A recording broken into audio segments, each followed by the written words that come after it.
Hey there, gorgeous gays. Version 2 here with Let's Play the Silver Case. We are ba-da-ba-ba-ba-ba-ba-bing. Sounds like we're in a fucking McDonald's commercial. So last time we were here, we did Transmitter, we did case number 1, Decoy Man.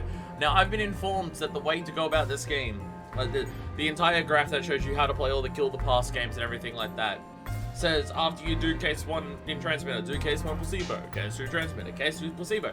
So now we're heading on to this. We're now heading over to placebo to do Yume. I'm also now noticing the music actually switches between Transmitter and placebo on the main menu. I didn't. Maybe that's why the ba-da-ba-ba-ba music was standing out to me so much, because we didn't actually hear that last time. So this isn't case, this is report, right? Yeah, that's case number 1, and this is report star 1. And this is Yume. So I'm trying to remember if that was a character that we saw last time or not. There's a lot of Japanese names in this game, so it's hard for me to remember specific names of specific characters. Like, I remember Kasabi and Nakasumi and stuff like that, but I can't remember if we specifically met a character called Yume. Or Yume. Was Yume the girl at the end? I don't even know. Was that one of the girls who died at some point during this? I don't know. Don't remember off the top of my head. I should probably do these closer, but each one of these takes like 2 hours.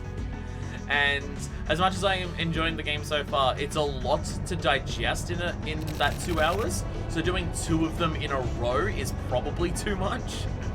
Like playing one and then immediately the other, it's so much information and shit happening to digest that I think doing it for that long and that much in a row would be overloading.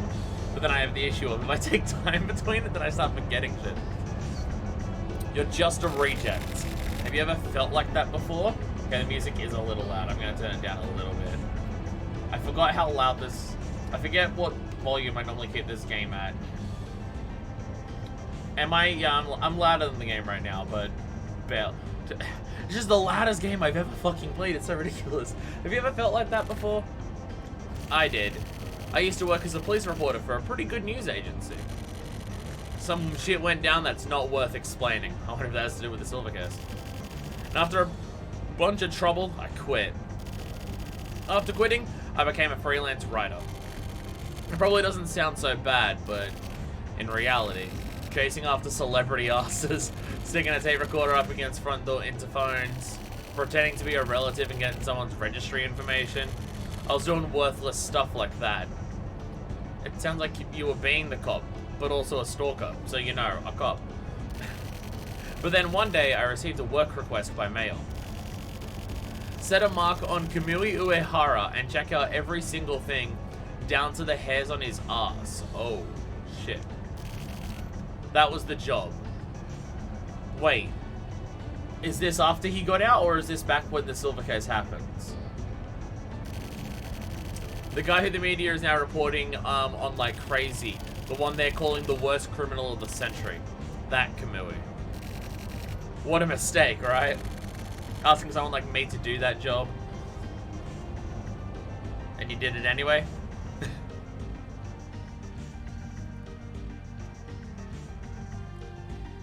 Headed to the big city to do it. But with the payment, including an advance, being unbelievably good. And the fact that, Jesus Christ, that is a huge fucking moon for the middle of the day. I love that shit. I was seeing triangles and circles due to being so shit-faced drunk at the time. I decided to take the job.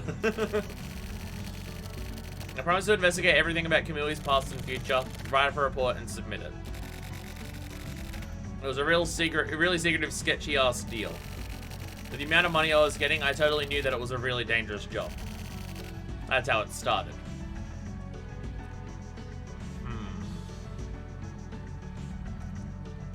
Again, still not sure when this is. Whether this is back in the silver case, when it originally happened, or this is after Kamui's broken out. This is my room. It's my workplace and also where I sleep and get up in the morning. I hope the place that you sleep and get up in the morning are the same place. Just because you're a drunkard, you've already said, and you know, they can be different. The way you sleep and wake up could very well be different in that situation. Alright, anything else in the room? Whoa, Jesus Christ, look at that painting. Jesus, okay.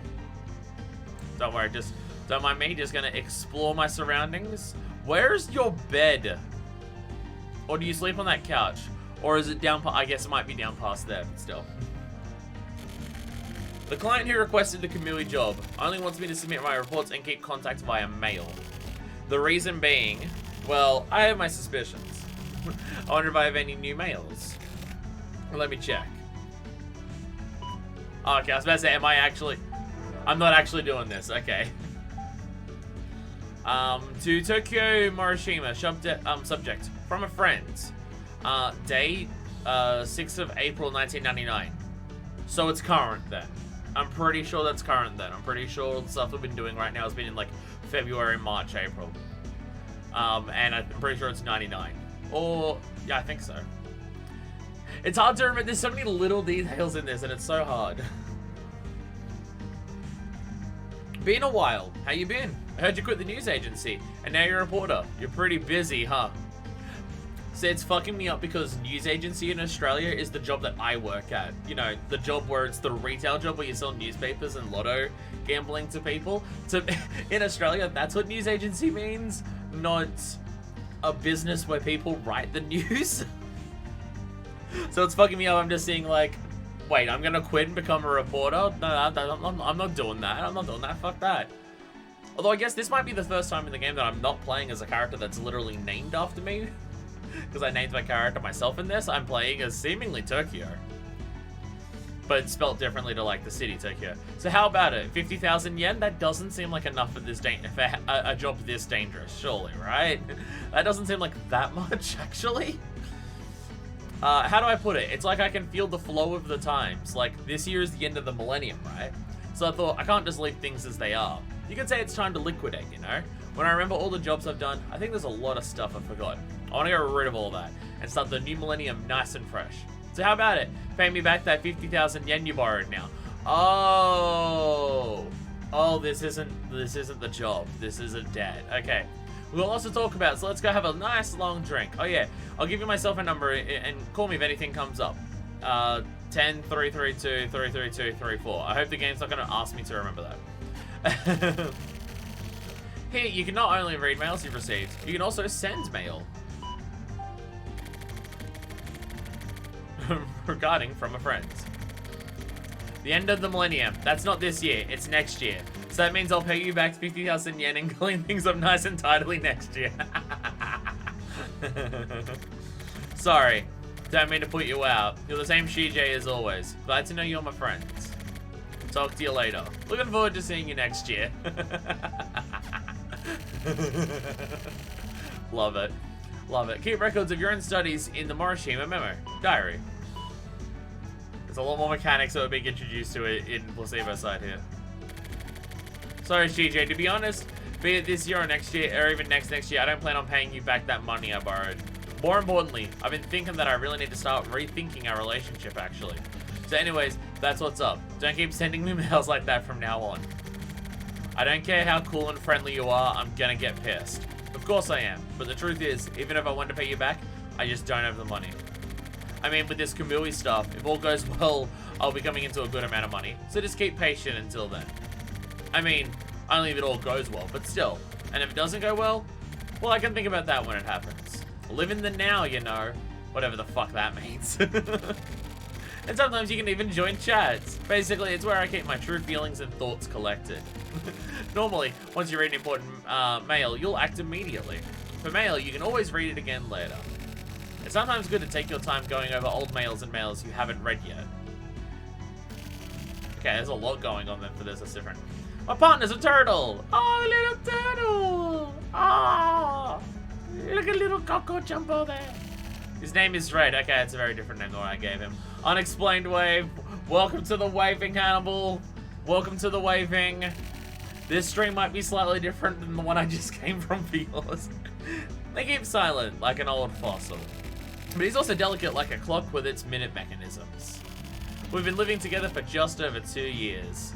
Does that turtle need more water? It's like barely above its head. And I know turtles come out of water and shit like that, but still, I don't know if it needs a little bit more than that. Even though I had no money, I couldn't help myself and bought this Italian furniture. You're showing me a desk. Is it just the fancy desk? It looks pretty shithouse, honestly. It's just blue and boxy. Here, there's all sorts of shit lying around. The only thing I really even use is the phone, but whatever. What else? Oh yeah, the world you can see from this window actually looks pretty nice. There's nothing really special to look at or anything. This park, that's about it. Okay, this is that is to say, the guy called Tokyo Morishima's version of events in the Kamui case and related happenings in these scenarios. Basically, just think of it as a sample. The 24 wards have lots of guys like me, just like me, living here. I'm just one of a plethora of humans here, and by chance, I happen to get involved with Kamui Uehara.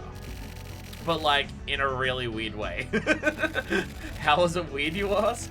Keep your pants on. We've got all the time we need, right? Even the way that we're discussing this is just so different to anything else that we've done. I love it. Like, just the vibe of the entire placebo case so far is so different. So is this gonna... So this is... This dude, Tokyo's perspective on what the other chapter was? Is that what's happening? I'm not quite sure. But, you know, keep my pants on and... Oh, God, sorry, my eyes very itchy. First, let me have a quick smoke and then we'll begin. Well-painted hand with a cigarette. Hell yeah. It's in Japanese, I can't read that. I'm just gonna assume it says Tokyo Morishima. April 7th, 1999, Wednesday, Tokyo's room. 3:37 p.m. Ah, right as we wake up. Damn, this music. This fucking bat painting is so terrifying. I can't help but look at that and just think, I'm terrified. I can contact all. I can contact a whole bunch of stuff. Let's contact the telephone. That wasn't the phone, was it? Contact the window. Gotta clean this window more often. Well then, get to it, Red. What about the turtle? Red! Hey, buddy. Kamui. Yeah, it's definitely a fucked up job, right? But the client is Inahana. Yeah, a request from my asshole boss, Inahana. So of course the job is fucked up. But I'm dirt poor, so you know. Sorry, but I took the job. Is the turtle angry at you? I think the turtle's angry at you. Alright, let's look at the computer. Alright, we're leaving a memo. I skimmed over some info on Kamui online. Recently, I've been forgetting to watch TV or read the newspaper, so I don't really know shit about Kamui. It's hard to call myself a free reporter like this.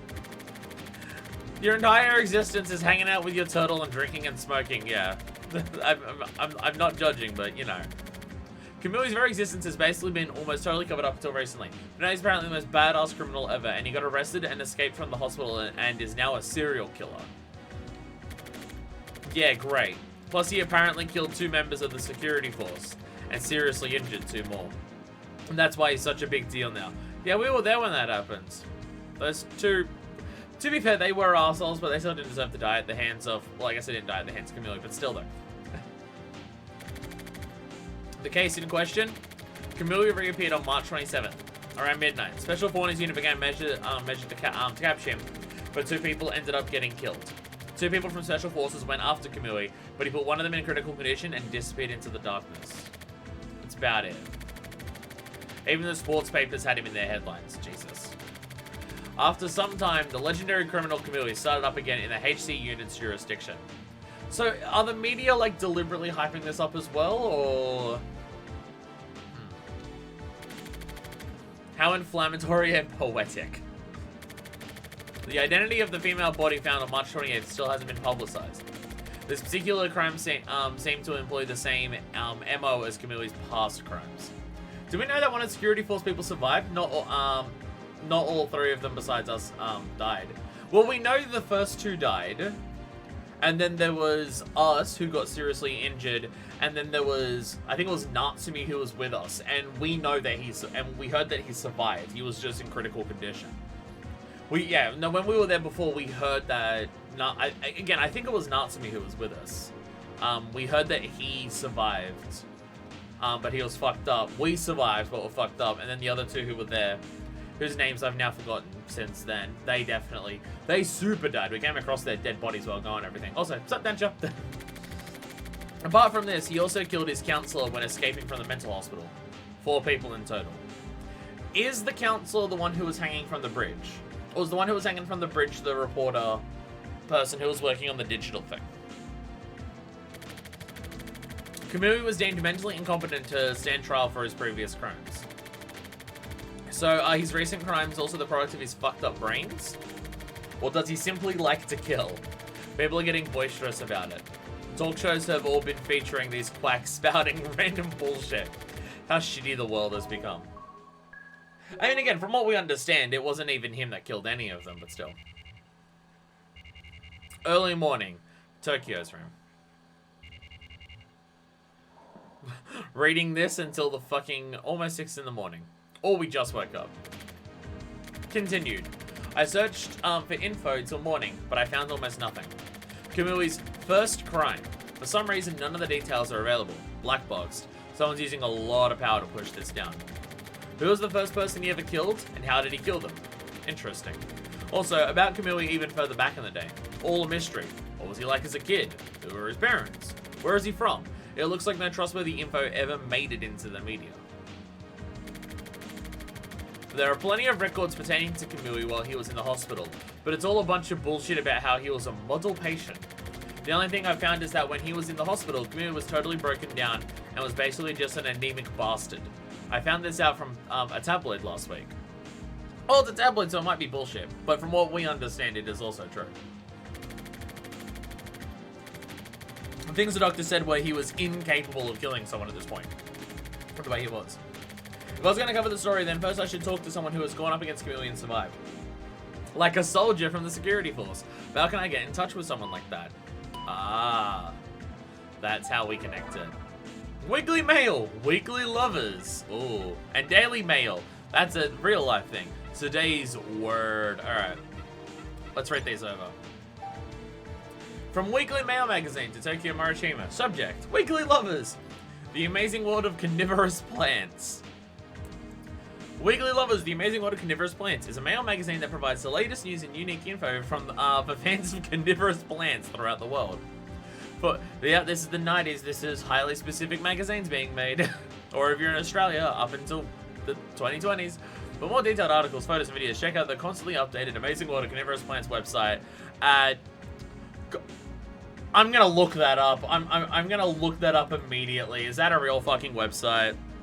www.syokubutu.com. I hope I've spelt this correctly. Wait, okay. S-Y-O-K-U-T. Oh, I did spell part of it wrong. Y-U-S S-Y-O-K-U-B-U-T-U.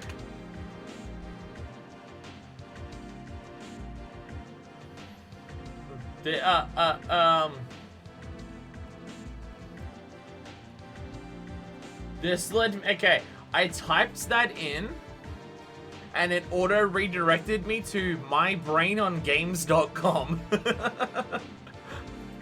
It auto redirected me to something else, so never mind. Never mind, it auto redirected me to a different website. It may have existed at one point and has been bought and redirected somewhere else. Fascinating wildlife. The winged Nepenthes, up close. Nepenthes alata blanco nepenthaceae. A vine-like perennial herb. The tips of its leaves have tendrils, which it uses to climb and capture its prey. Its insect sac is about 12 centimeters long, comes in varied shapes and colors, and there are 2 distinct shapes.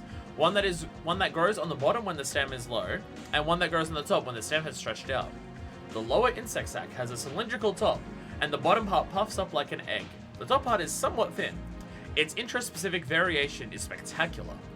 There are approximately 70 species spread throughout mainly Borneo and Sumatra in Southeast Asia, as well as Malaysia, New Guinea, East India, Sri Lanka, the Seychelles Islands, and Madagascar. Damn. Just here's some info about some carnivorous plants. Definitely not going to be a murder committed with one of these later on or something. Topics. We use a special camera to capture images of these extremely rare wild nepenthes. Videos have been uploaded to the website for a limited time only. Limited time only, so they're gone.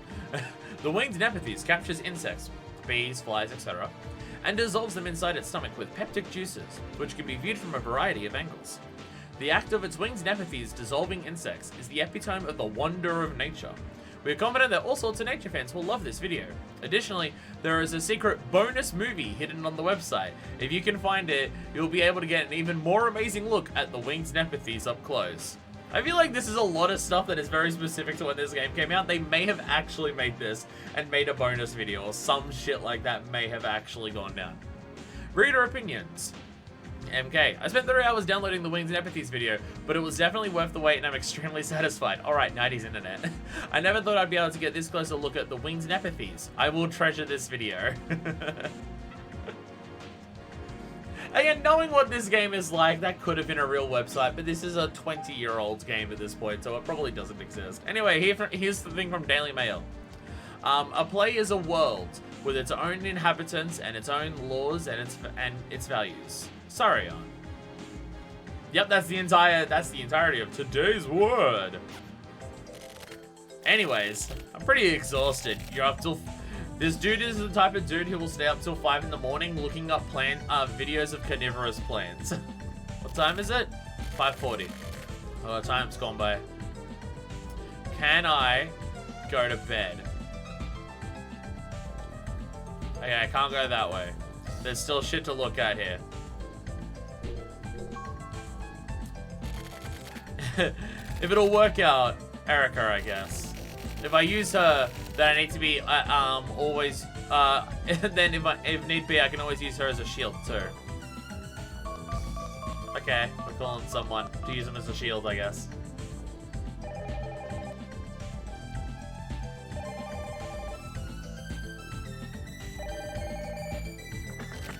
Yes. Hi, it's me. ...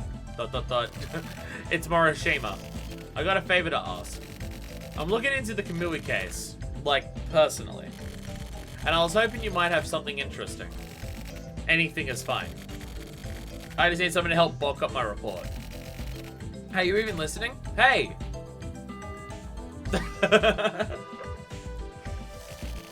Fuck, the bitch hung up on me.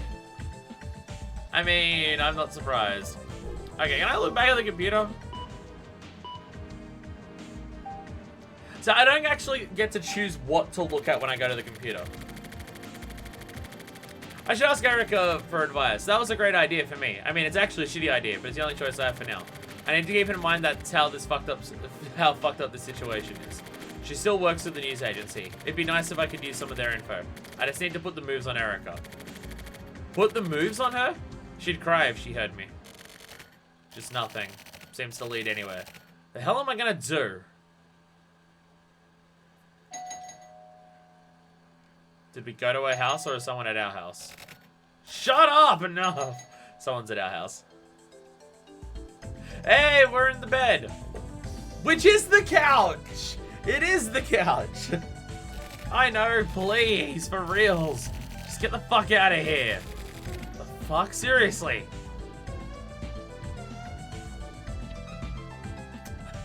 Have you already did you go to sleep with a cigarette in your hand? You're lucky your house didn't fucking burn down, dude. Tokyo's room. 11:37 a.m. Yeah, that makes sense when you go to bed at 5:40. That makes a lot of sense. Okay. we can't even answer the fucking door. Never mind. Alright. What's new in our inbox? A lot of shit from Erica. From Erica Yukawa, Mr. Genius Passionate Writer. Thanks for the nice morning coffee. Is that what you thought I'd say? You're the same as always, only ever thinking about yourself. Do you really understand what you're doing? Calling me up and talking to me like that? You must think I'm some cheap woman, right? I don't find that funny. Your phone calls are a nuisance. P.S. The 24 Wards Heinous Crimes Unit is in charge of the Kamui case. The HC unit is a group of specialists in violent and disturbing crimes. It's different from the more central related departments that always have mass media reporters hanging around in it, in that it wouldn't be possible to take advantage of cracks in their armor. If you're gonna talk to them, you should probably talk to a detective named Kasabi. He's old school, scary looking and self-made. I've talked to him, I've met him before, and he's a rather talkative old man. But with regards to crucial and sensitive information, he definitely won't leak anything. 99% of the stuff about Kamui that's gone around in the media is either just rumor or pure fantasy. Eat shit and die, here's the info you wanted. I was about to say, she's being very helpful after she told us why. Fuck off. She's being very helpful. But since big news agencies like my newspapers and TV departments are getting all frantic about it, a lot of facts should come to light soon. So if you're planning on just writing up a fabricated story, you're just going to end up screwing yourself over in the end. Also, I have no idea why you're sticking your nose into this stuff, and I don't care. But I will tell you that I'm not helping you for your sake, but out of my own curiosity. I've decided to let me show me what you've got. Whatever sort of media you're writing for, it's been 3 years since you've gotten involved with anything journalistic as a police reporter. To be honest, I'd been reading the articles you've been writing for a while now. I mean, I'd just been reading them because that's what I was handed at the hair salon, but still. Some actor brought some female college student to a hotel and tied her up and did whatever. Sure, that's a big thing too. By the way, is your official title still police reporter? And DDNet, important thing here, a news update. 5027999 plan. Almost enacted emergency preparations undertaken for missing community. The 5027999 plan, almost enacted. It was discovered that this past March 27th, the military forces of Country A and Country B almost enacted joint military operations. The 5027999 plan is a scenario created for the purpose of working out what to do in case of actual or threatened invasion by Country C. The decision to enact the plan was rescinded upon the publication of comments by Country C admitting to cross over international borders. The names of the countries are just Country A, Country B, Country C. Wait, what? Emergency preparations undertaken for missing Kamui.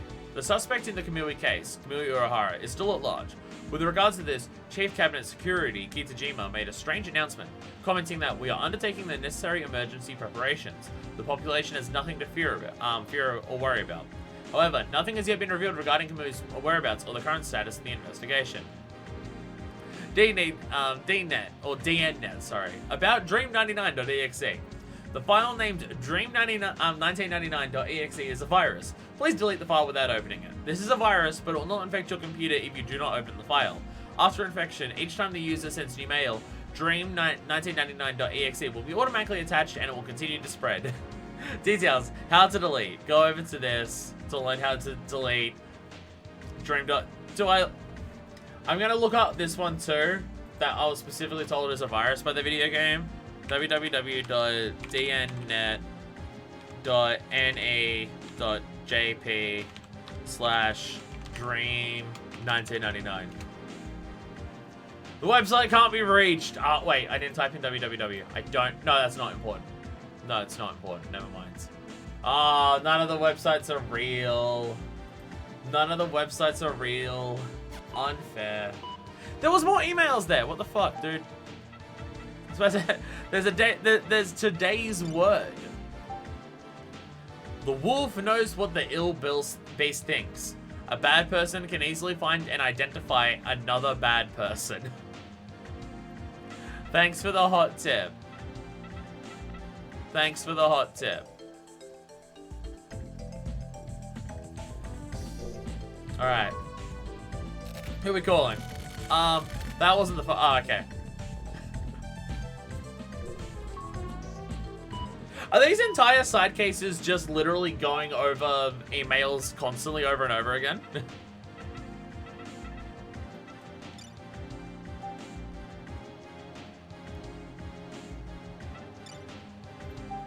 Like, I was told to contact Kasabi. But how do I go about contacting Kasabi? Let's just talk to Red. Kasabi, okay. If you want to vocalize his own internal thoughts about what he's seen, you talk to that. I don't know. I think there's a hierarchy of shittiness where shitty people can get unknowingly dunked on by even shittier people. Well, what's the level of shittiness of a wolf compared to an ill beast? I don't know which one of those is shittier in that regard. I don't know which one's meant to be classified as shittier in that. Kasabi, huh? Weird ass name. It's just a Japanese name, what the hell? You hungry? You want some shrimp? Some of that white leg shrimp you like? Sorry, but wait just a little longer. You fucking tease. Tokyo, what the hell? The HC unit, huh? I'll need my old business cards. I guess it'd be more accurate to refer to him as Morishima. Hey, he's got cup noodle. Morishima memo. Grabbed my old news agency business cards and headed to the HC unit. Met a detective named Kasabi. The old man reminds me of a truck driver. Hey, Police HQ, we recognize this place.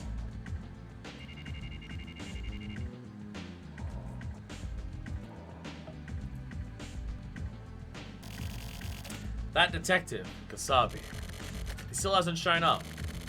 It's been 30 fucking minutes already. Am I getting stood up? Hey, you the guy I'm supposed to meet? I can tell by his eyes that from the get-go he had his doubts about me and was on the defensive. They say that it's a detective's job to doubt. And apparently they're right. I tried heading into the main topic directly. This guy dodged it. Anything at all is fine. Even just something small. I had no idea. Even if I did, I wouldn't tell you shit anyway. That's rough. Okay, I'm just gonna ask frankly. But what exactly is Kamui's deal? Well, if I knew, I wouldn't be in a place like this now. I see. Kasabi, you're a veteran detective. You've probably got one or two reporters with whom you're familiar. But you know, how about switching things up for once in a while? You trying to get in my pants or something? Nice, I can tell how passionate you are. Okay then, so what the fuck is your deal then? That stuff about the news agency, that was bullshit, right? Why do you think so? Because you look pretty fucked up. This is the Kasabi that we've known, yes. Look in the goddamn mirror. You're close enough. I'm just a freelance writer. To be honest, I'm pretty down on my luck, which is why I'm after info on Kamui. I wonder. You know, I don't dislike old school type detectives like yourself. Bullshit. Well, anyway. If you think of anything, please call me anytime. Don't hesitate. It's one hell of a fucking slick business card. The business card is just lips smoking on it. Jesus. Don't bother leaving your card, buddy. This is part of sales, you know. I'll be back. So I ended up being made to sit around wasting time with Kasabi. But this old guy should prove useful. It's more of a premonition than a hunch. But he'll be worth hanging on to. Next time, I'll bring him some donuts or something as a gift. A nice little present for the hard-working dicks in the HC unit, especially the big ones. Especially the big ones. We can never have a time of day shot where we don't get shown the moon. Time of day, here's your moon. Visible at all times of the day, no matter what's happening. Tokyo's room. I guess the game says Tokyo. I don't know. Because it's all localized for Westerners, the use of which characters go by their family name and which characters go by their given name, it changes all the time in these fucking things.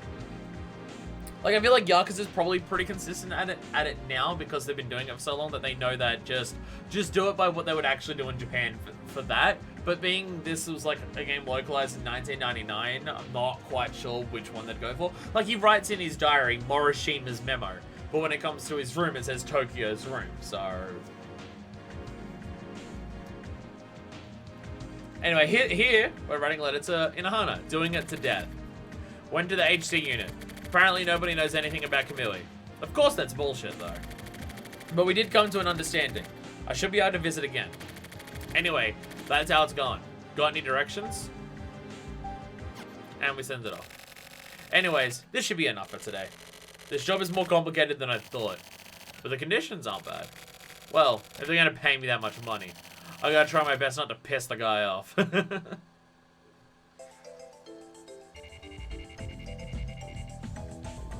The vibe difference between the two different sides we jump to is so wild. Like, the vibe of this is so different to what the last case was. Like, the last case was go to places, you're constantly in danger, scout out areas, and, like, everything like, that mystery is afoot. We don't know what's happening. We're working shit out. And this is just us just dicking around, just not getting anywhere at all. And, like, we're spending the entire time just fucking around in our room. It's such a different vibe. It's very interesting. Someone saw Kamui Uehara. Meet with them. Preparations for coverage have already been made. 4 p.m. on April 9th. 24 wards. Hachisukacho, Block 2. Cafe called Prussian. Your contact's name is Kaiji Enzawa. He'll be holding a job hunting paper. Okay. Witness reporting. How does Inohana know where that's happening? The fucking cops don't know that shit. Alright, so we're running this. This is Daedalus. Understood. We'll follow directions. You gone by the fucking codename Daedalus? Holy shit. The client is impatient as always, I see.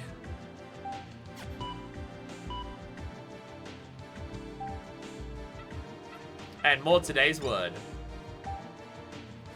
The best swimmers are often drowned. Even those met in their element can sometimes be swept away. And that's the fucking people who died at the start of the game. The special agent peoples.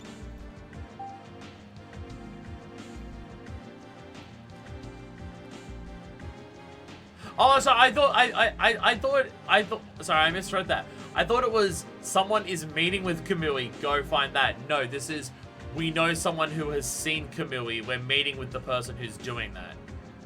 Okay. We're meeting with Kaiji and Zawa because apparently they saw Kamui. Okay. Is that what I'm understanding? Don't think I'm understanding much. Hachisukacho. Okay, got it. And we drive off again. Same day. In the car. I love these like animated things here. Again, the presentation of this game for a visual novel is so fucking good. It is so good. I love these little screenshots of just like the old 3D polygon shit. The drawing on each of the characters' faces for all the different scenes is so good. Like, there's no specific defined sprite artwork. I mean, obviously, like this picture we see, like there are certain facings that we see like repeated. But whenever they get to a particular scene where something dramatical happens like that, they completely redraw it and everything like that. And the whole typewriter effect on all of the dialogue. It's so good. It's so well done. It's amazing that this is a visual novel that came out in the fucking 90s. Possibly came out in the early 2000s. I don't know whether the game came out in 99 or whether it came out in, or it came out just after that and it's set in 99. But for a visual novel on the PS1, it's amazing how I've never seen any other visual novels have presentation this fucking good. And it's been 2 decades since, and nothing has been topped. Like, don't get me wrong, I really like Danganronpa, and I think those games are great, especially V3. But their presentation is significantly more lacking compared to this, considering each character rotates between one of about 12 different sprites, and it's just basic dialogue at the bottom. And the presentation gets a lot better when you get into the class trials because it uses more dynamic camera angles and text usage. But still, for the most part, it is focus on character, basic dialogue appearing at the bottom. Like, the UI still looks cool with like the way it's shaped and everything, but Jesus. It's just so funny seeing this now and just be like, holy shit. And just knowing that this was fucking PS1. I was a bit late, but the guy holding a job hunting paper still hadn't shown up. Or he already left, because you're late.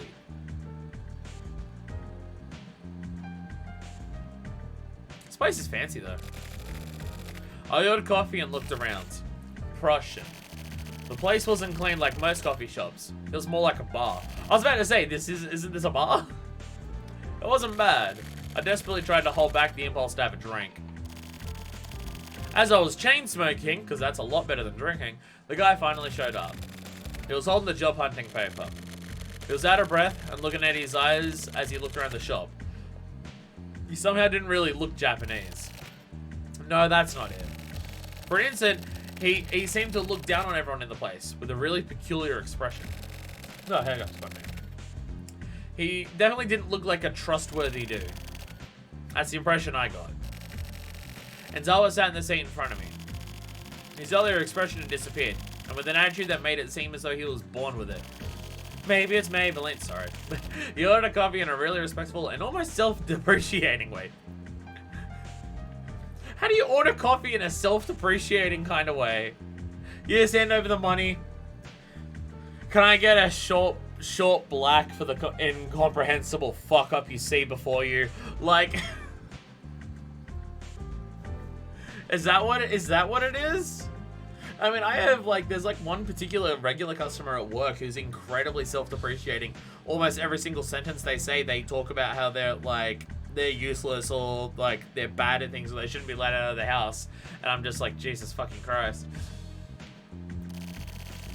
So I wonder if they do the same thing when they order their coffee next door.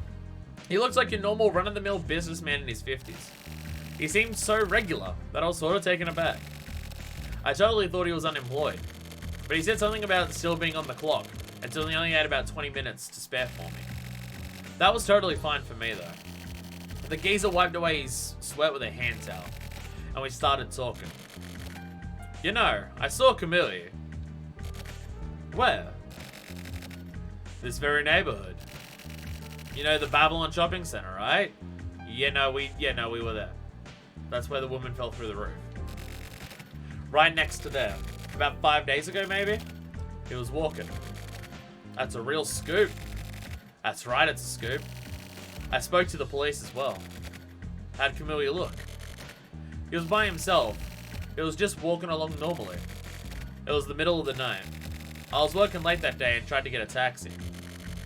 What kind of guy was Camille? That's what I want to know. Like how he looked? He was like a new moon. He looked like the moon. Seeing a lot of moon. We're getting a lot of moon shit in this game. I think the moon might be important. It's a weird simile, but that's how he looked to me. I don't get it. You don't get it? What is Camille to you? Camille possesses a terrible creative power. Don't you think so? With that creative power, he's able to distort everyday things. Did you know that? Most people known as geniuses are the same. The creative power of a genius holds the power to encroach upon reality. And so, to me, the crimes he commits are a type of creative work. Even his murders. What?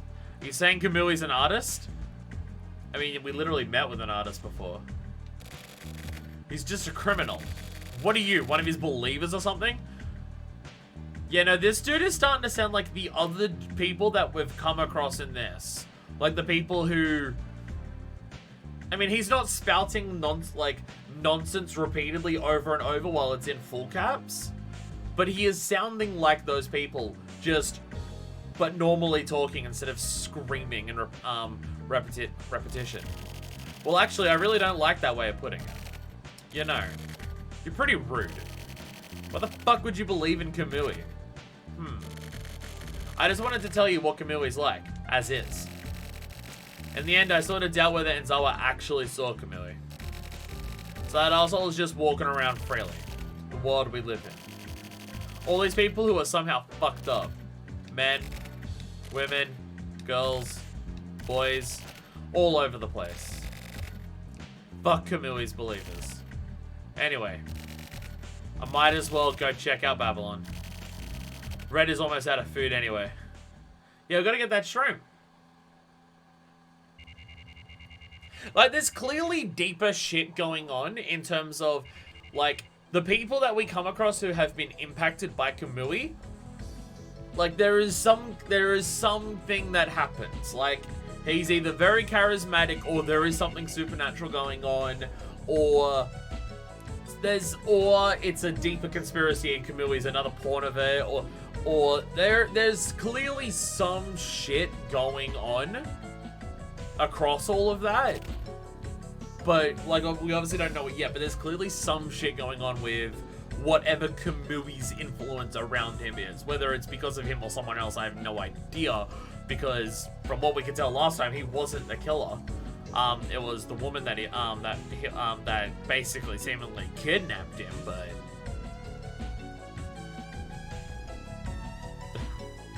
Did we ever go to Babylon, or are we just reading our computer now? Daily Mail. Because it's they send out the Daily Mail like at midnight, I guess. Death is the great leveler. One station in life doesn't matter. All people are simply dead when they die.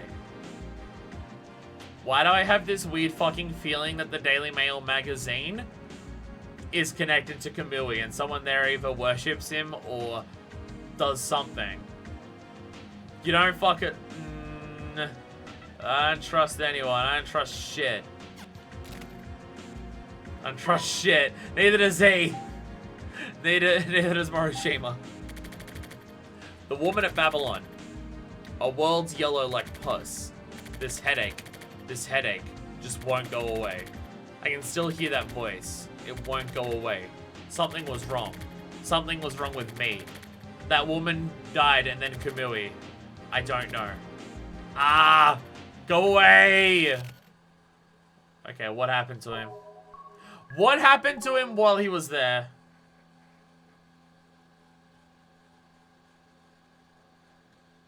Okay, we're heading to Jackhammer.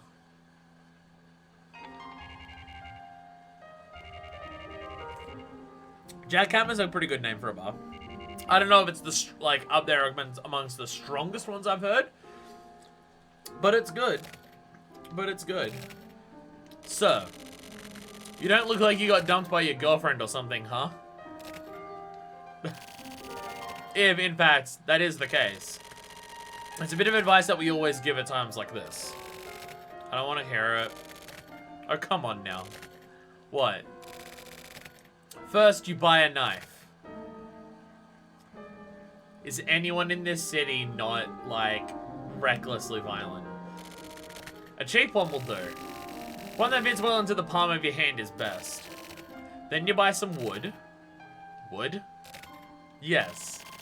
You can just get a random piece from a lumber dealer. Size doesn't really matter. About the size of a brick probably works best. Then, you whittle away at the wood with the knife. With what? It'll calm you down. This will calm you down more than anything. This is something that people around the world have been doing for a long time. The Indians did it, same as when the monks would carve statues of Buddha. You know those carved wood anteaters on people's mantles? The ones the Eskimos made? That's a racial slur. That's the same thing. Humans may have begun using tools because of this. In order to calm themselves down, whittling something, or making something out of clay were likely the first ways in which humans utilized their creative power. And so, of course, there's another dude talking about creative power. You can make some clay into a doll or ball, or a pot or something too. A little golem or whatever. And so, when God was feeling a bit down, maybe he decided to cheer himself up and got some clay and created people. Damn. He was the most spiritual bartender I've ever fucking seen. That's my theory, at least. Anyway, just go ahead and try making some sort of tool. Anything at all. With your own two hands. So I should try making something with my own hands, huh? That's some laughable shit, man. The thing is, if I went to a bar and that was the advice I got, I don't know if I'd be going back to that bar again. I mean, I get the idea of what he's saying. Like, just make shit with your hands. And it will be something that can just take your mind off of the bullshit. I get the premise behind that. It's the way he was saying it, though, that makes me go... I'm just gonna not come back here, thanks, bye. This is the way he said it. And I like that every morning we wake up, we have to say that fucking bat staring at us. It's gonna come to life and kill us. That'll be the end of Morishima's story. Ugh. Dude, maybe you shouldn't wake up at 5 in the morning, go to a bar, get shit-faced, and come home. Maybe if you're in bed, you should fucking stay there.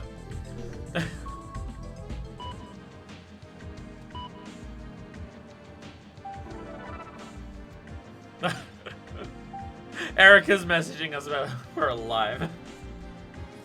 Anyway, DNNet news update. Kamui is back. Murder at Babylon. One dead. Kamui back in hiding. Ah, shit. It's literally just all about the same fucking thing.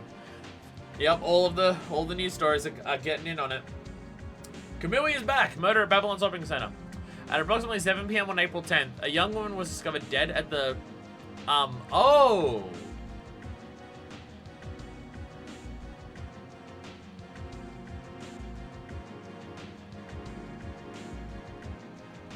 April 10th, 7 p. So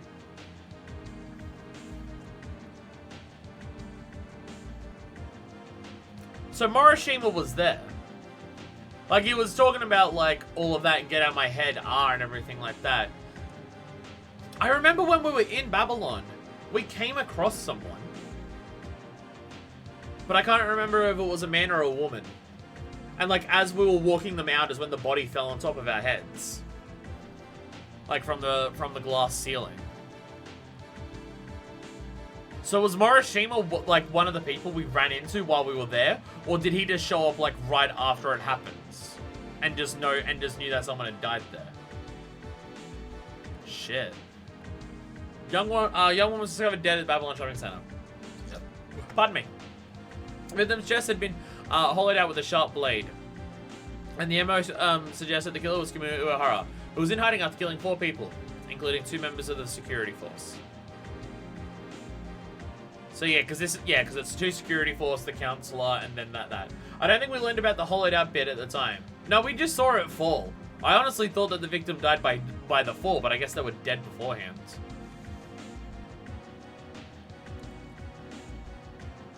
So that's the whole thing with hollowing out with a sharp blade. That sounds awfully familiar to what that description that the bartender was telling us about whittling things down. Jesus. 1 dead, Kamui back in hiding. The victim of the murder at the Babylon Shopping Center was 24 Wards resident Kane Nanami, 23 years old. Police rushed to the scene, but suspect Kamui Uehara had already disappeared. Although the Babylon Shopping Center was full of shoppers at the time of the murder, police have yet to find any witnesses who actually saw Kamui.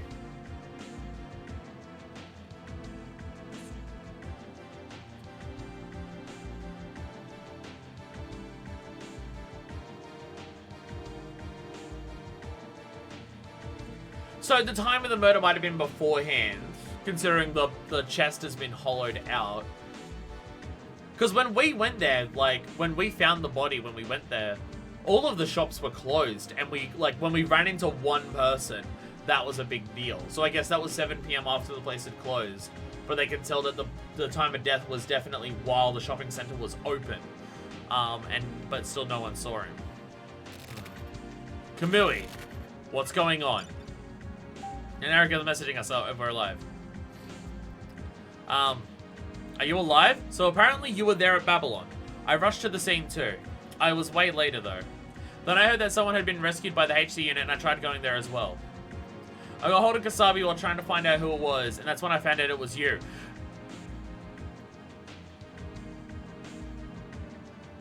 So it was Morishima. The person that we were escorting out of Babylon was Morishima. Did we hear his name? When because we found someone like under a thing that we went downstairs. That's when it happened. Did we hear that his name was Morishima at the time? I mean, we obviously now know that's who it was, but did we hear it at the time? I'm wondering if I could have pieced together that this was Morishima. Oh shit, this is who it was, like at the time. Yeah, I found out it was you. You were in a coma, huh? I was really surprised. Having an ex-coworker die isn't exactly the greatest feeling, you know. In the end, it looks like he didn't die after all, though. Did you see something in Babylon? I've heard that Camille is hiding out somewhere in the 24 wards, and that's it. There are several suspicious stories flying around. Please respond when you get this.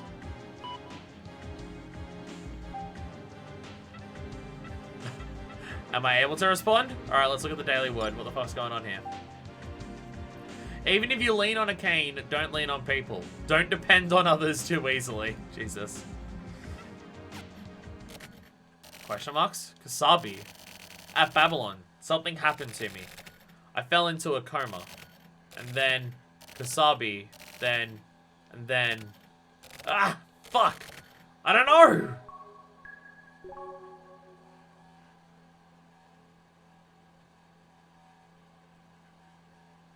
Again, I don't remember the specific details of the person that we came across in Babylon to, like, remember specifically some of the things that happened. Shit.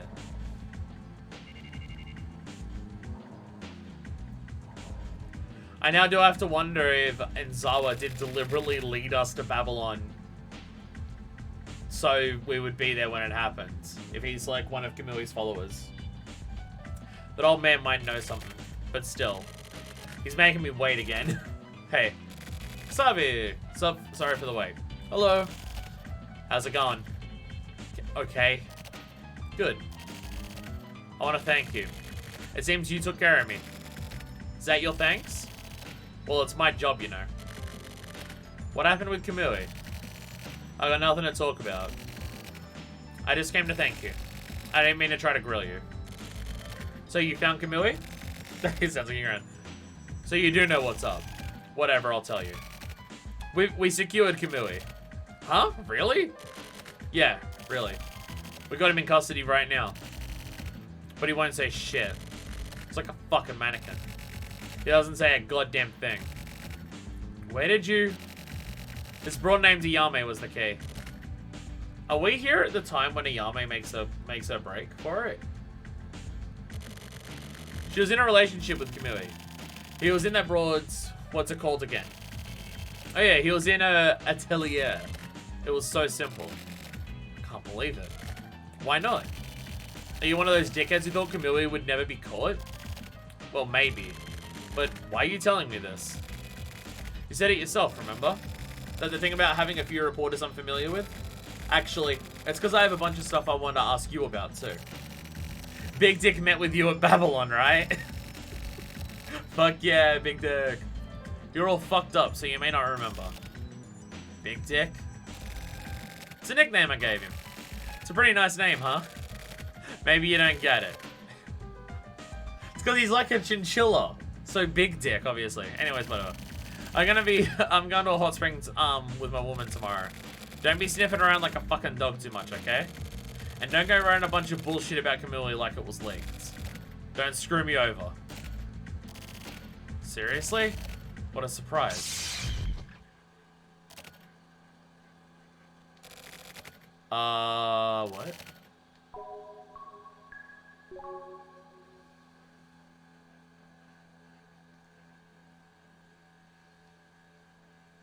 I'm wondering if it's going to slowly go that Morishima is one of the people who's been like affected by Kamui the same way other people have been, and we're going to experience what those people are experiencing from them.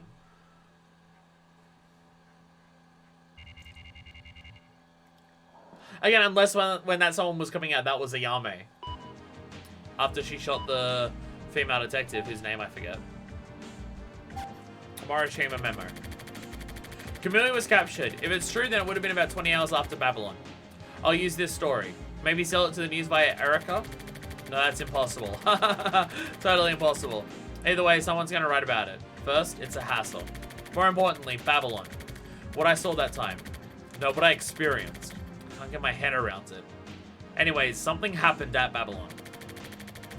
It's probably also what Kasabi has a hunch about.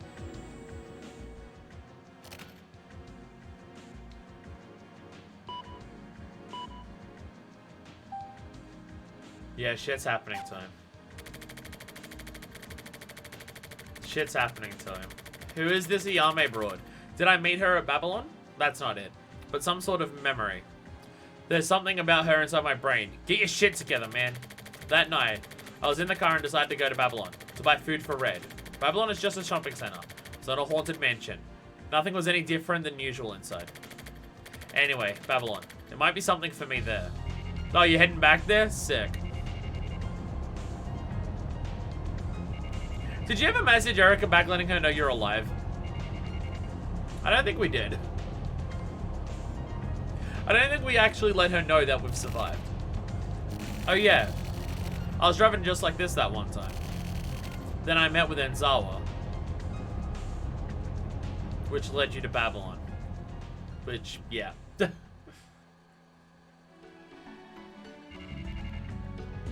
Same day.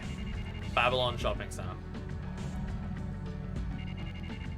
7:18 p.m.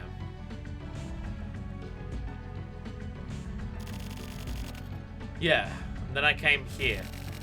After Anzara and I split up, I realized that I was out of food for Red. And then I decided to stop by. Then according to Kasabi, I met with some guy named Fire. Big Dick.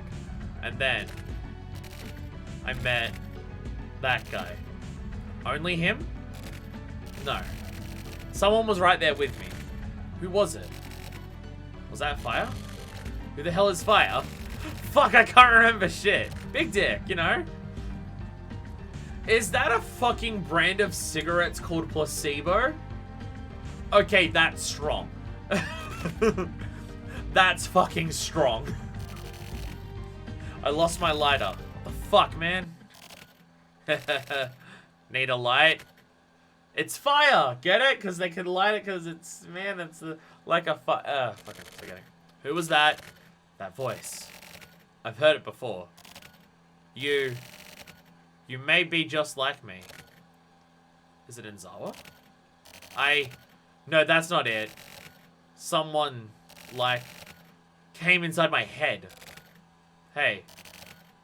And then, hey, listen. Navi. Oh.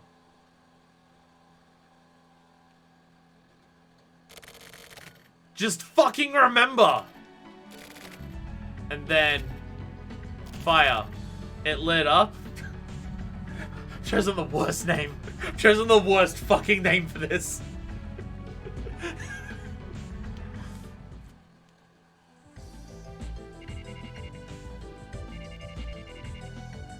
So who was that then? It's no one that we've seen, I think. Unless it happens to be Erica. I met with a woman. Then with that guy named Fire. Kamui. Did I not meet with Kamui? Kamui committed a crime in Babylon and was held down by the HC unit. No. Kamui is at the something atelier and he was arrested there. And then the girl named Yume is the key. Did we also run into a woman while we were at Babylon? Or was that the woman who fell through the ceiling? I don't know. Fuck, something's about to connect, but I can't think. Maybe I'll take a little rest. Hey. I said hey. Oh, shit. Hey. Did you remember? I don't know why you were there, but I lit your cigarette for you, just like I did, now, right? You're kinda slow, so maybe you didn't notice, but... Did you hear that? Help! My scream. Help! Hey. Help! I wasn't like other women. Help! I felt something similar in you. Help! So it wasn't a coincidence. Help! So... Help! Even so... Help! Even so... The hell is this? Fuck! Who does he think he is? Obviously he's the same. Fuck! Fuck, fuck, fuck, fuck! You saw, didn't you? It's already begun. I'm inside you. There's no going back now. The past is alive. And we must kill it. Yeah, no, the shit that's happening to other people is happening to Morishima. Is this a dream? Or... Remember. First, I bought pet food. And then... Fire. Yeah, I went to smoke a cigarette. And then... A woman appeared in front of me. And lit my smoke. Then... The woman was asking for help. No. It wasn't just one person asking for help. Then, that woman showed up again. Help. That's what she was saying. To me? She said she wasn't like other women. And that's why she was asking me for help. Other women. Yeah. I met with another woman too. And then, no. At that point, I no longer had any idea what was going on. When I came to, a man was standing there. Is this Fire? Is that who I'm meant to be? At that moment, someone entered inside me. Inside me. Hot. Residual thoughts started talking to me. The woman with the cigarette. No, this was a different woman's voice. Okay, that we've seen before. We saw that like in the very first thing that we did at Cauliflower. Help. That's what she was saying. Over and over and over and over. When I heard that, I wasn't me anymore. And I realized something. That the person she was asking for help wasn't me. And then, Kasabi rescued me.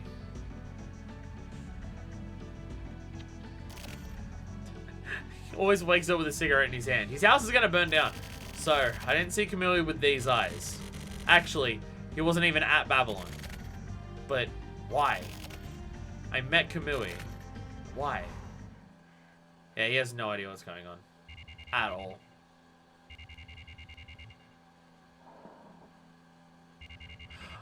I just noticed that his table that he has his computer and shit on is a fucking pool table. he has his shit laid out on a fucking pool table. Jesus. Licking stick from Inohana. Looks like Kamui was captured. Got info from the HC unit. I still don't know exactly what happened, but it's pretty much certain. I guarantee it. But for now, Kamui has yet to say anything. Maybe he can't talk.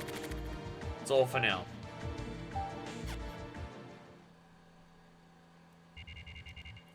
Midnight.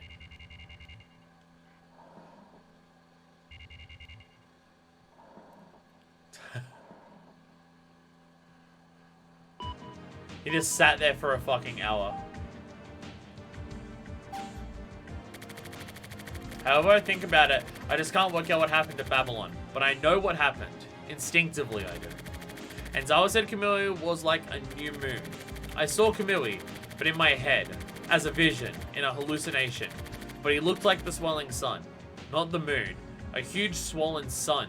Like a demon. Or like a god. Why? The woman it must be. The consciousness of the almost dead, or possibly already dead, woman flowed into me. Then Kamui is... what? He was there. He was. Was he? Really? That's what's scary. I'm scared of Kamui right now.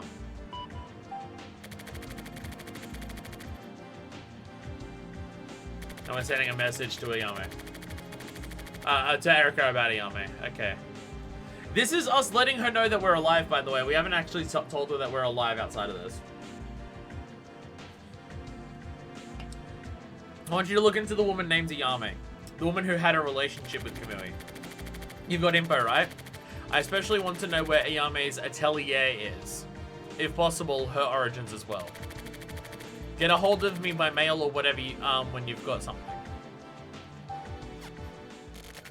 Ayame. I think, how long were Ayame and Kamui at the police HQ before Ayame did her escape? And then I think it was like later that night that we found her again.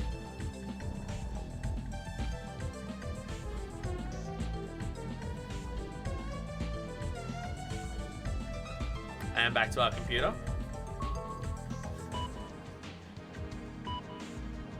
It's amazing how like the pacing and structure of this side mode is just totally different. You spend the entire time in your fucking room.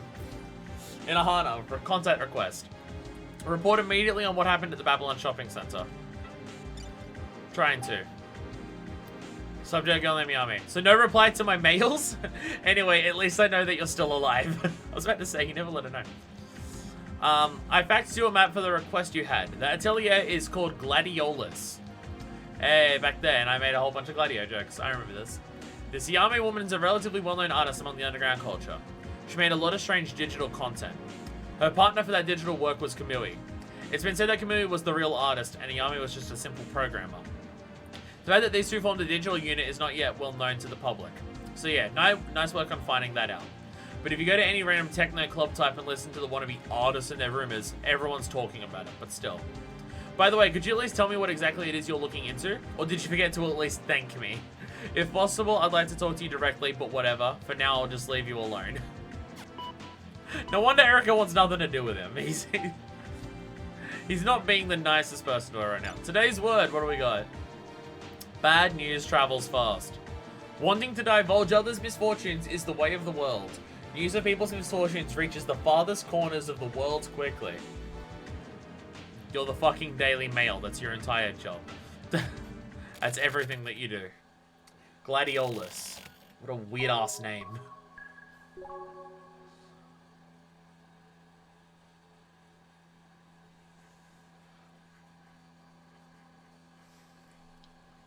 I feel like us being here is not going to go well. Like, something bad's going to happen while we're here, surely, right? Studio Gladiolus.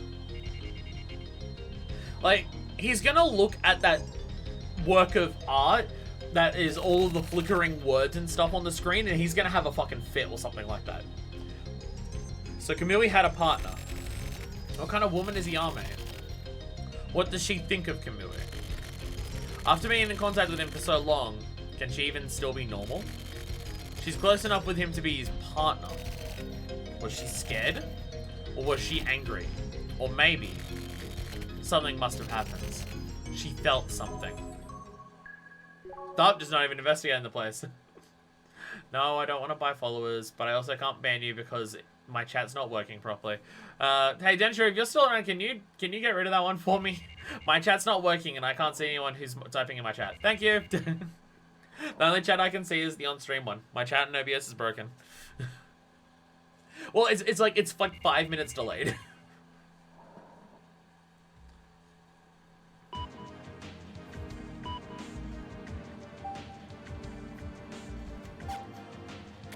Yeah, I wanted to see what his reaction to seeing the fucking thing on the screen would be, but I guess not. Ayame wasn't a gladiolus. There were only detectives there. Ayame has been taken into custody. I had some tabloid writer get hold of her registration documents and copy them for me. But even that gives me no hint about her history. Her place of origin had been written over numerous times and was finalized as unknown. It was basically just a waste of a piece of paper. More mysteries. This woman with no past is scary. What is Ayame? If I knew that, then I might figure out Kamui's deal. I also got some of the works they did together as digital partners. This looks like a bunch of crazy bullshit to me, though. Oh, so he didn't have a response to it. Okay. Shit, another dead ends.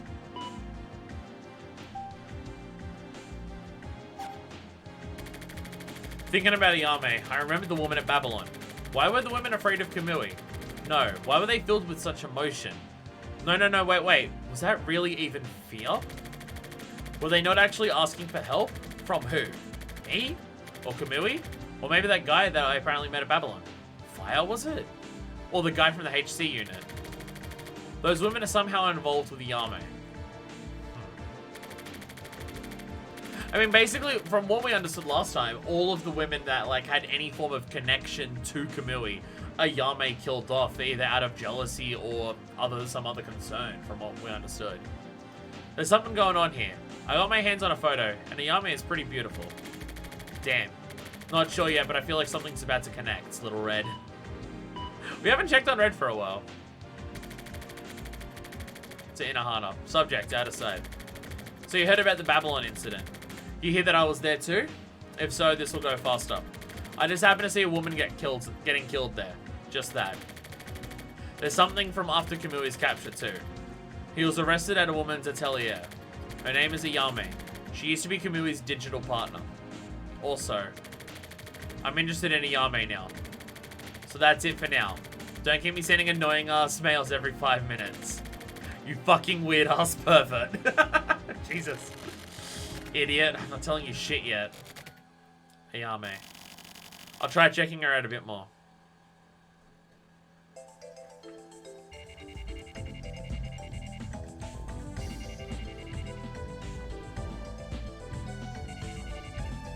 (10:47 a.m.)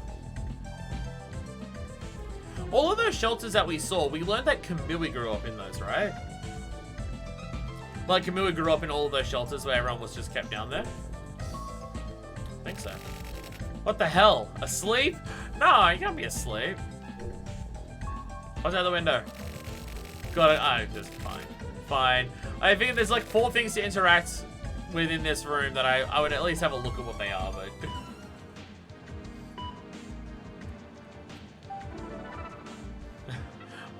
What's the news update for this? Kamui has been arrested! There we go. Kamui's been arrested. It was discovered that Kamui Uehara, who had been hiding after killing 5 people, including 2 members of the security forces, has already been arrested by the 24 Ward's Heinous Crimes Unit. Nothing is known about the time, date, or place he was arrested. Community is currently reported to be in extreme comatose state and has not spoken a single time during interrogation. Jesus. About Love.99. The file named Love.1999 is a virus. Please delete it without that. Okay. Okay. Love1999 is also a thing. This guy sure have a lot of shit to deal with. There was today's word and I didn't even get to read it. Oh, I guess I read it now. Okay, good. Wait, no, we're going into our memos. I went to the HC unit. With the big news, the media was pushing themselves in there like crazy. So I wasn't able to meet with Kasabi, but I spoke with another detective named Nakatagawa. Is Nakatagawa, is that the one that we were like with when we went into the shelters? Or is that one of the higher up dudes? I can't remember the names of people, I'm sorry. Being in Kasabi's position, I didn't use the name Yume. Instead, I asked about the guy named Fire. I supposedly met at Babylon. This guy's apparently totally useless. Hey! I'm Big Dick, what the hell? I thought I might be able to ask. Oh. I guess I don't get to read the end of that. Nakatagawa looked at me funny. Like, he looked really sketchy. Apparently, I'm considered to be a reporter Kasabi knows. That's helpful. I mean, I still use a fake news agency business card to get by reception, but still. So anyway, I have nothing special to report today. I need a lead on Yume. It's going to be hard to get info from the HC unit. The world has finally found out that Kamui had been arrested. The media's in a panic. I guess for today, I'll just boil up some spaghetti and watch TV or something. And now I get to read today's word. Today's word. Think in the bathroom. The best place for contemplation is in the restroom. Alright, that one's pretty simple. Ah, yeah. It's him! And Zawa might be worth talking to. Really? Tomorrow, I'll try to get him to talk. Isn't Zawa someone we want to talk to? He let us swear someone got murdered last time we talked to him.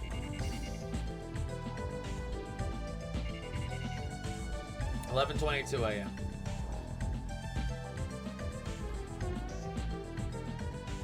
Alright, so John, sleepyhead. You awake, buddy? Ah, still asleep. Coward turtle. Oh, more weekly lovers, more today's word. Alright.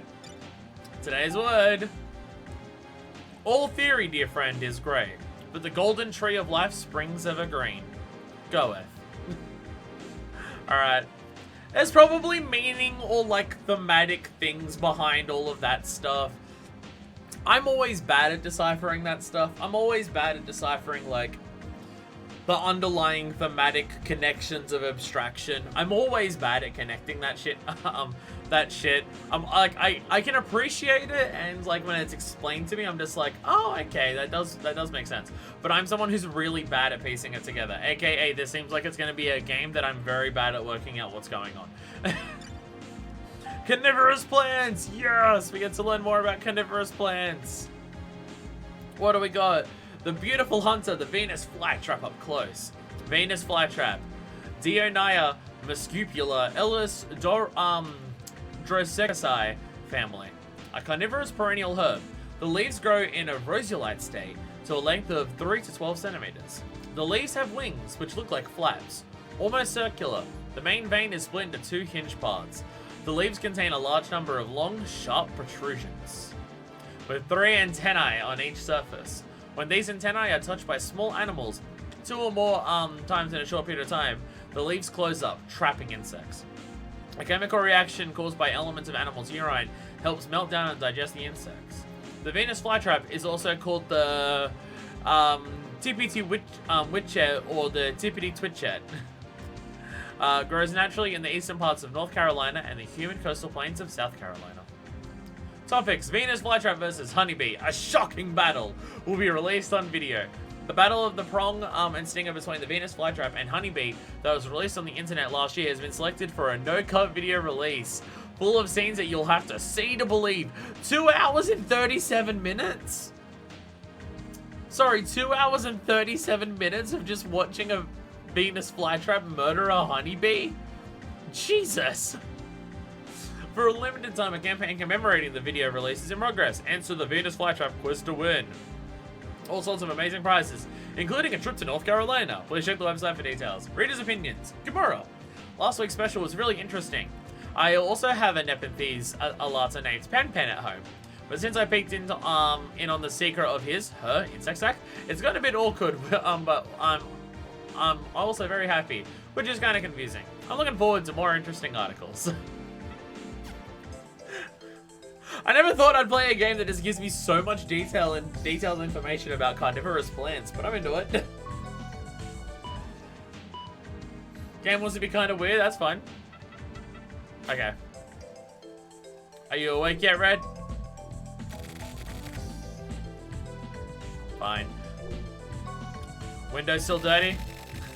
Window's still dirty. Alright. I guess we're calling up Enzawa. Enzawa. What's his number?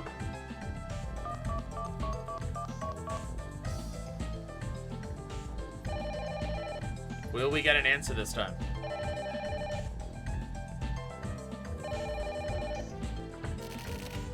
Yeah, it's me. Enzawa? I'm rather busy right now. Come on. I want to ask you about some stuff. Like what? Put simply, you know that a Yume woman, right? Yes, I know her. Then I was hoping you'd tell me what you know. I'll compensate you, of course. A Yume, huh? A Yume. Now that you mention it, I just remembered that I had wanted to meet with you. I'll be free around 5. Okay, got it. I meet you at the Prussian again. Son of a bitch knew about a Yume. Is that fucked up old man okay? He's clearly not okay, but that's alright. And he had something he needed me for? Well then. Last time we saw this dude, he led us into somewhere where we got traumatized. I don't know if meeting with him again is the smartest thing in the world.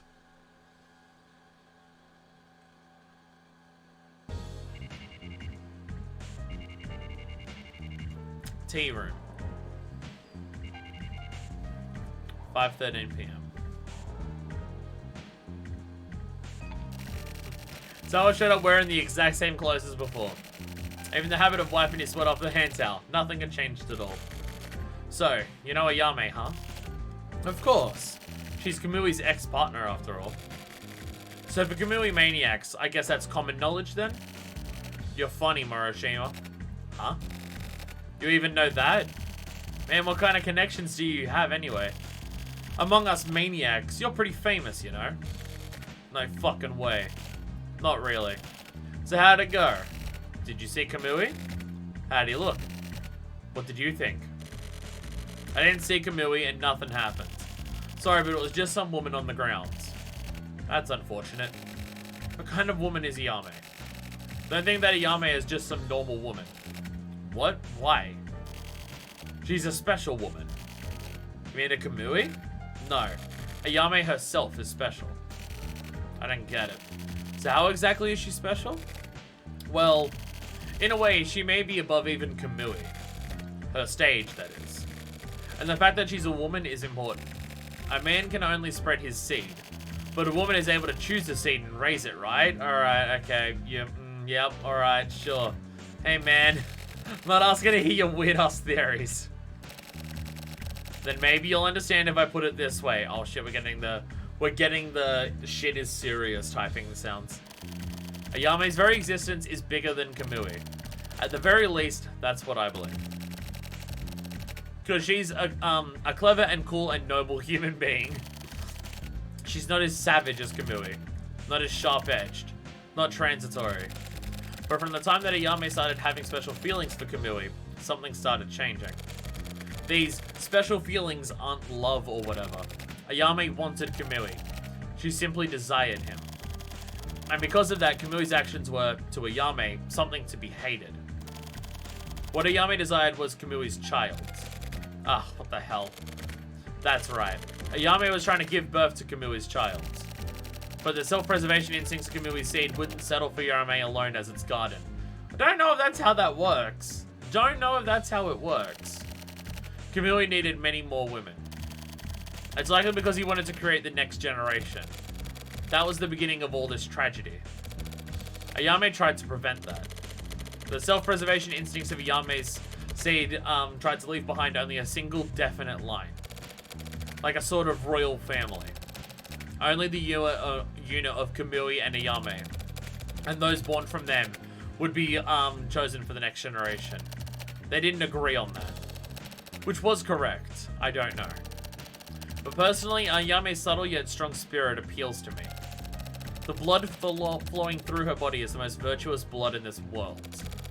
Ayame is perfect. Is that just your imagination? It's the story of the truth inside me. The truth? What the fuck are you talking about? It's simple. Who is the real perpetrator? Morishima, you should know. The perpetrator. Huh? Hey! The fuck are you? Of course this is all nonsense. My little joke. The fuck is up with you anyway? I'm their neighbor. Neighbor? Listen, Morishima. Ayame has been arrested. Don't you have to go, Tokyo Morishima? The perpetrator. Fuck, is it really? At Babylon. From that time.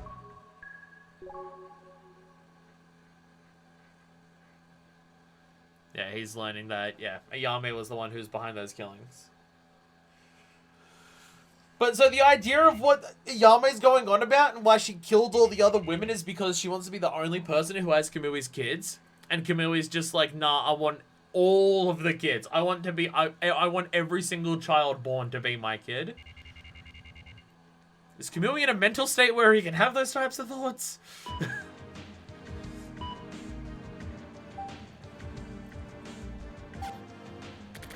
Yame was arrested, just as Enzawa said. It was actually Yame who killed 5 people in this Kamui case. When I went to the HC unit again, it was even more hectic than when Kamui was arrested. I could barely even get inside.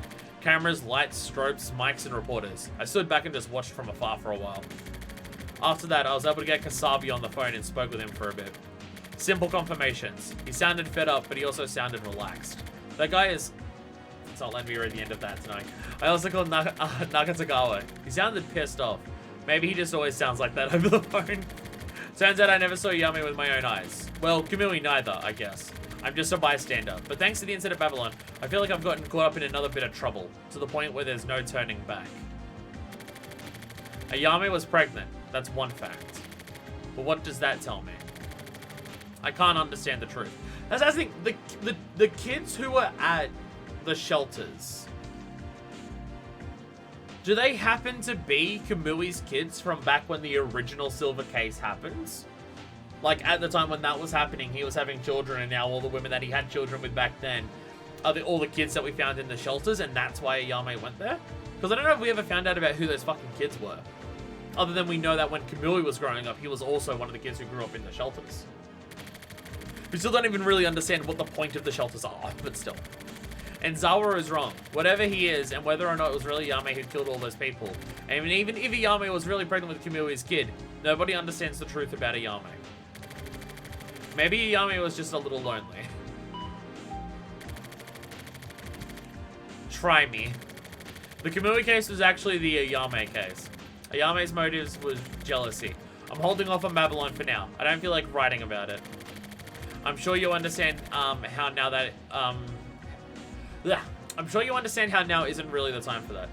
Didn't the kid say something about our brother when they stopped Ayame from killing herself? I think so, yes. I think so, yes. I think you are right. So it is highly likely that all those kids are Kamui's. Or Kamui is their brother. From whatever project Kamui was born from, and that's just kept going. Or something like that. I really need to play the 2 parts of the chapters way closer to each other. I think from this point forward, I'm going to try and do a thing where the 2 sides of the same chapter, I try to do that in the same week. Because leaving it, I mean, this has been 2 weeks between it because I couldn't stream last week. But, even 1 week between things, because, like, this is literally just seeing the same events of the last thing, but from another person's perspective. So I think trying to do those, like, I can't do it in the same day. It's 4 hours straight of nothing but intense dialogue, weird interpretations, weird shit happening, and intense detailing. I can't do 4 hours of that in a row. I will forget even more if I do that. But I do think I need to have 2 separate days where I do it, where I do them much closer to each other than what I'm currently doing. Like, I need to do it in the same week, otherwise I'll forget too many details about what's happened. Like, I'm remembering a fair bit, but there's, like, all those little details, like Densha just mentioned about specifically what the kids were saying when Ayame almost blew her brains out. Of those specific little details, I need to have them closer together to be able to remember that. Curse me and my awful, awful memory. Facts are facts. The truth is the truth. What Ayame needed was just a little bit of security. In my opinion, at least.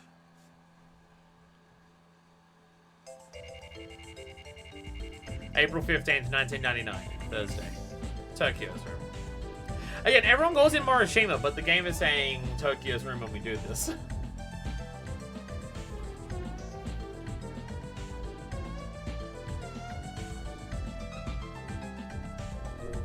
No, talk to... No, wait, go back to move. Talk to the turtle. You're always asleep. You're always asleep.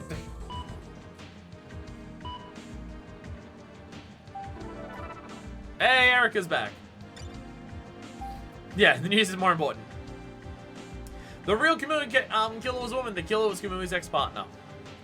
Regarding the Kamui case in which 5 people were murdered, suspect Kamui Uehara was under questioning, but it was later discovered that the real killer was a woman named Ayame Shimahiro, according to an emergency announcement from the department leading the investigation.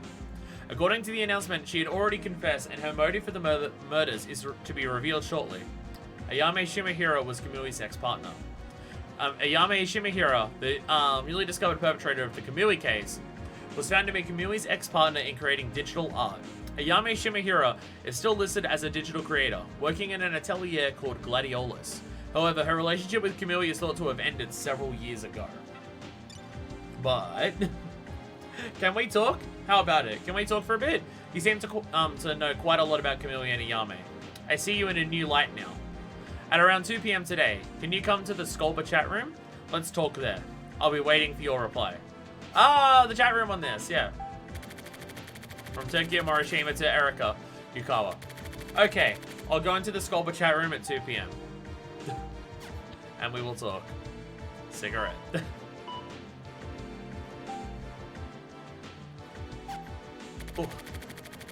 Now I have several deadlines. The client and Erika both want to talk to me. What am I supposed to report? I don't have anything worth reporting. Maybe I'll go on a trip once this Kamui case shit is over with. I should just skip work. That'd be the smartest thing to do. I'll take Red with me too. Okay. Time to report to the client. Who is Inohana? It's a man's world. Here's my breakdown of the Yame case. I'll make it brief. With Yame's arrest, most of the details of the Kamui case have come to light. Ayame helped Kamui escape from the hospital and then killed the 2 security force members. For Ayame, copying Kamui's MO in order to camouflage the fact that it was her was enough. The HC unit, the security force, everyone was fooled. So Ayame hid Kamui at Gladiolus. I guess she wanted to be near him. That, or she wanted to make sure that the world totally thought that it was him, so that she could commit her murders. Her goal was to kill 3 women who had physical relationships with Kamui. Why would she kill them? I can speculate on her motive. Ayame was a calm, calculating woman, but the emotions she kept bottled up were really violent and severe. Because of this, she was really sensitive about her beloved Kamui's relationships with other women. So out of jealousy towards Kamui, she decided to kill the 3 women he'd slept with. Ayame thought of herself as Kamui's digital partner. Her feelings for Kamui and her desire to have a baby were the cause. Those feelings, along with her knowledge of Kamui's relationships with other women, pushed her over the edge. Ayame was pregnant with Kamui's child. That solidified her desire to murder those women. From here on, I'm going to offer up my own possible theories. I don't have proof for this. In order to carry out the murders, Ayame became a Kamui copycat. She basically became the same as Kamui. It was Ayame's feelings for Kamui that made this possible. Pretending to be Kamui and killing those women. What was Ayame feeling? Sadness, pleasure, repulsion, intoxication, hatred, joy? One thing that's certain is that Kamui himself was not responsible for any of the stuff that happens, from start to finish. So basically, this entire case was caused by Ayame's will and actions, and has now finished. I'm wondering if it goes deeper than that. It is likely we will get to a point later on where we realize it is deeper than that, but who knows? Today's word. What first seems like a virgin later becomes an escaping rabbit. At first, keep quiet and calm like a virgin, but later attack with full force like a rabbit running for its life. Don't. That's not how you should have sex. My advice, not how you should have sex.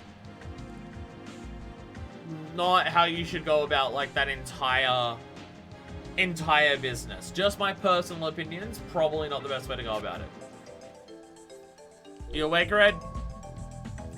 Hey, there's Red. I looked into it, and turtles apparently eat in an amount similar to their size of their head. But it's still pretty clear that you've been eating more than that. You're gonna get big. You're gonna get getting too fat. Huh? It's almost chat time. I like how we can just chat with the turtle as time goes on. The turtle's gonna be the real killer. Fucking, I'm calling it now. The turtle's the real killer. Erica is here. You entered the chat room. Chat room has been locked. Turtle.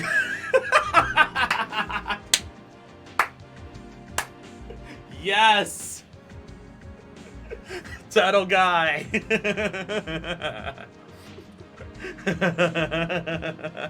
That's amazing. Turtle guy, hey. You finally came. Yeah, sorry. I'm a slow walker. I don't have time for your retarded jokes. Hey, Erica. Don't use that language anymore. Come on. And it's 99, but still wasn't okay back then. But did you know that turtles aren't actually that slow? My pet Red can run pretty fast. Can we get to the point? Yeah, whatever. Oh, I want to ask you about Ayame. What? Did you look up her past? Yeah. It's weird, right? Her past has been erased. Or else, maybe. What's left is just made up. Maybe, yeah. What do you think? About what? Just like Kamui, Ayame has a lot of mysteries. Like what? Like the fact that Ayame was almost as capable of, as Kamui of killing. Why? She's capable, yeah. That kind of murder isn't something done easily. Maybe her jealousy made her able to do it. Dumbass, with jealousy there's no difference between men and women. A woman's jealousy being worse than a man's is just bullshit made up by men. Thank you, Erica. I wonder. To be honest, I'm not sure how much I believe in the story about Ayame killing out of jealousy. I think she had some other deeper reason for doing it. That's what I'm interested in. So you have anything, any info that I'd like to hear it? I don't really know much about Ayame. You were checking out the Gladiolas from the beginning, right? Yeah, but it was a coincidence. Why did you decide to look into the Kamui case? Because I was hired to. By what publisher? Just some client. I'm not allowed to tell you their name. I want to hear more about the info you've got. Pretty frank, aren't we? She doesn't want to talk to you at all. She's just doing this because she needs fucking info. Yeah, I think we could work better together. I'm surprised to hear you say that. Yeah, but I mean in a business capacity. So you want to do business with me then? To be honest, I do still sort of hate you.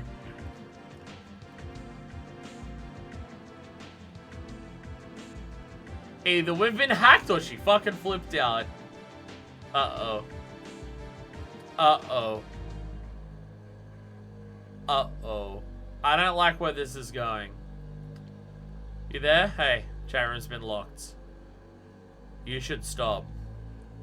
What? What the fuck? Are the lines crossed? Why? Why are you trying to get involved? Are you interested in Kamui? You saw, didn't you? You shouldn't forget. You saw Kamui. Amplified Kamui. And you were filled with fear. The Kamui amplified inside people's hearts is the true Kamui. Kamui was sleeping inside you too. And you were to be killed. What the fuck? Who the fuck are you?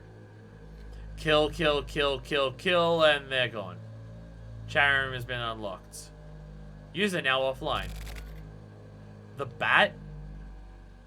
The bat painting was the killer all along. I knew it. I called it. I knew it. Yume. Hana is coming soon. Okay, so all the way. So all of these chapters, it seems, for the reports are names. Unlike what it is to the other side, where it's just... I mean, so far it's been lunatics and decoy men, so... So the reports are names. And yeah, the report structure is like totally different. And also, once again, close to 2 hours. A little bit shorter than the other one, but damn.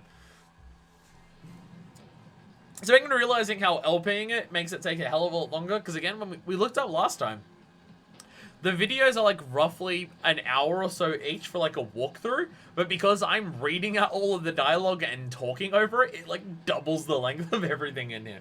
Which is fine. I know that I'm slow at playing through games when I LP them. Like, I take my time, I don't try to rush, I read everything, I go through everything. I'm completely aware that's the type of person I am. That's the type of person I am when I'm playing games outside of streaming and Let's Playing as well. I'm completely aware of that. But, yeah, that is another chapter down. It is cool to see that the transmitter and placebo are completely different vibes. Like, the vibe of how they go about things between the two is totally different to each other, and that's really cool. Like, it's basically, here's another look from the outside of the case of what's going on. A lot more information about what's actually happening in the transmitter case, like, was made a lot more clear with the placebo case. There was descriptions from the outside, more actual descriptions of what's going on. A look at just like after the matter of fact, what has happened, what's the explanations that we're getting for what's going on. So it seems like they're going to use it to kind of give you an explanation of what's going on in a bit more depth and detail than what's going on in transmitter, because you can look at it from the outside and after the fact, as opposed to everything's happening at you immediately. But its own shit is going down because the person who we're going through placebo with, it seems, is someone who's been directly impacted and affected by Kamui at this point. Or Yume, or whoever is actually behind it. Or whatever's going on. Like, he's been affected and there's going to be things like that. I mean, to be fair, who we play as in Transmitter is Big Dick. And Big Dick's absolutely affected too. They're basically described as someone who can't fucking talk anymore because they're that traumatized, and yet they're a soldier, so they're still being sent out on all these missions to go do stuff. But, so far I'm really enjoying this. This is really fun so far. There's obviously that aspect of a lot of how information is presented or what's going on is definitely in the more abstract nature. And, like, we're not getting full answers for questions. What is being explained to us is not, like, very hyper-specific information. It's this more abstract concept idea. And I'm just someone who's just bad at putting those, like, technical bits together to try and work out a thing. But once we get to the end of the game, a lot more clearer picture will come to a fruition, I imagine. There might be a thing at the end if I just have no idea what the fuck is going on. Maybe I should read a little bit more into it online once we're finished the entire game, to try and have a better understanding of what's actually going on in the game. But in terms of, like, characters, writing, presentation, just plots, mystery and intrigue, all of that stuff I'm really into. This is really fun. Like, it's always really fun to just see what happens in this game and just, like, I mean, even last time where it was just like, we've been chasing down Kamui the entire time. We get to the the end of Decoy Man and just realize, oh fuck, it's been a Yume the entire time. Even just moments like that where it's just like, we're this early into the game and we're getting those oh shit moments already. And like stuff like that is cool. And just the way the characters talk to each other. It is so unrealistic and it is weird, like it is weird fucking dialogue between characters. But I'm someone who's into that. Like, it gets across personality and just, like, vibe of what is going on very well. Again, I may not have the most understanding of exactly what's going on in a lot of cases, but I'm very early into the game, so I don't think I'm strictly meant to understand what's going on for a lot of that, but I'm very much enjoying what I'm seeing so far. But yeah, I will end it here. Next time we will do, what's it called? Spectrum. Next time we will do Spectrum for Transmitter, and I'll try to, when I do this in the future, to try and stream the case and the report closer to each other, because I wasn't sure how tied together they were going to be, and it turns out they are very intimately tied together. It's literally the same events from a different perspective for the report. So I'll definitely try and do them closer together. Again, I'm not going to do them back to back. It is too much dialogue and information to take in at once to do 4 hours of this in a row. I will forget everything if I do 4 hours in a row. But, like, do one a couple days after I do the other, I definitely think I should try and do that. So, that's going to be the plan for going forward. I'll try and do it a lot closer together because otherwise I'll forget everything. So, until then, this is version 2, signing out.